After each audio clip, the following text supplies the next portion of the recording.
All right, biomedical innovation for January 12th and 13th, the Tuesday and Wednesday. On Monday the 8th, Friday's the 8th, on Monday the 11th, we're doing the next part of the module. We'll do the lab activity in class. We'll be putting together the gel electrophoresis. I'm going to be asking you on Monday to work on module 2 part of the module organizer. So to be looking ahead of that, so make sure you're continuing to work on that. Module 2 part 2 of the module organizer. So, or module 2. All right, so the goal of that module, expected results. We'll talk a little bit about that in class. We've talked a little bit about that in class already, so make sure you're continuing with that and getting that going. So we'll be in class on Wednesday. So for Tuesday, the 12th, we're going to be continuing looking into Unit 2, which we're starting Unit 2 with, just talking about scientific research. And I asked you on Monday to work on the student response sheet, which was in Canvas also. And I'll show you that just to remind you of what that is. So the scientific research activity, which is just an introduction into the different types of studies that are done and how you can do observational and experimental studies, cohort and perspective studies, retrospective studies, cross-sectional studies, and so on, right? And so hopefully you're close to being done with that. If not, that's due Wednesday, so make sure, number one thing is getting this close to being done. But that needs to be submitted Wednesday. So here's the due date for that. So make sure you're continuing with that. And remember, the experimental design slideshow is actually, I put it in Canvas for you guys to look at. So if you click on just below that, scientific research presentation. So I put a link to Google Slides for that. So you really should be able to do everything out of there and use that to help take notes over it. So what is new now? So the next thing I want you to do, we're going to be continuing with the lab in class. So we'll talk all about really the lab stuff in class. There's nothing really else you need to do besides that module organizer. So on Wednesday, for the Tuesday, this is the January 12th.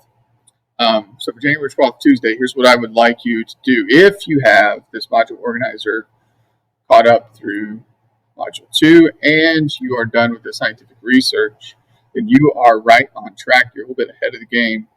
So just to show you where we're going next is this 2-on-1 study design thing. So we're taking the scientific research thing to one more step, because you're ultimately going to be designing an experiment and conducting it. So in the activity, you'll see this list of medical interventions.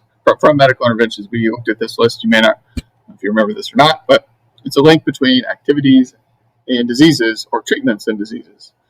And so smoking and lung cancer is the one that we tend to think about all the time. Is what is the effect of smoking on lung cancer? We know that there's a correlation and even a causation between the two.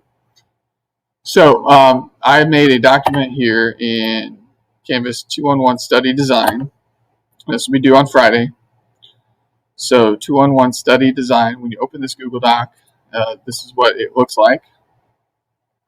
And you're going to choose one of those activity disease or treatment disease pairs found from this list, okay? And do some background research. Just list out some facts or some look for research about what is the relationship between the two. So for instance, sunscreen and skin cancer, right? And look to see what like scholarly articles are already out there and what research is already known. And then if you wanted to validate that research or take the research farther, then you could design a study. So then looking at that you have the background information, make sure you record sources here. So make sure you record those sources. And then for each of the research study types listed, which you've just looked over, you're going to list out pros and cons. So you'll get a prospective cohort study versus a retrospective cohort study. But here's an example. If I chose smoking and lung cancer, all right, prospective cohort study means I'm going to follow smokers. I'm going to follow a group of people and track their data, and I'm going to pick a certain demographic, maybe in a certain area, males or females, or something like that. Some narrow demographic group, so I can take out some other variables that are different, and make sure they don't have any other diseases or any other conditions that might make them more likely to develop lung cancer. They don't have any family history, maybe, of lung cancer. So let's say I was using that. So a prospective cohort study is going to look into the future. It's going to take that group and then follow them. All right, this group is either smokers, these group are non-smokers, and I'm going to follow them throughout the course of their life and see who develops lung cancer. A pro to that is that you can track those individuals, that you know who they are, and you have the two groups. A con, though, is what if they quit smoking, or what if the non-smokers take up smoking? And also take the con to the prospective studies. It takes a long time, so you got to wait years and years to get the data. Okay, so that's how we're looking at the example. Retrospective, there's probably more pros for that, where you look at people with lung cancer and look to see the incidence of those that actually were smokers. It's retrospective, like looking back in time. And so you find individuals who have lung cancers, and you look to see the relationship and see how many of those were smokers, or the rate or the amount of smoking in that population, and compare that to individuals who did not have lung cancer that were of similar demographics, similar areas. All right, so they're not necessarily growing up close to a factory where there's a lot of air pollution. And you're going to look at those individuals and look at their smoking habits and try to make a correlation, and so on. So you've looked at cross-sectional studies. An experimental study would not be a really good choice for that, because that you're not going to, you don't want to intentionally give people cancer, or force people to smoke or something like that. So that's not necessarily the best one. Experimental studies are often best for new medications, where people already have a disease and you're looking to treat them for it. All right. So pros and cons for each of those for whatever problem that you chose here. All right. So that's really all I want you to do on that at this point. There's going to be more where you're going to design a study, but this is plenty for now.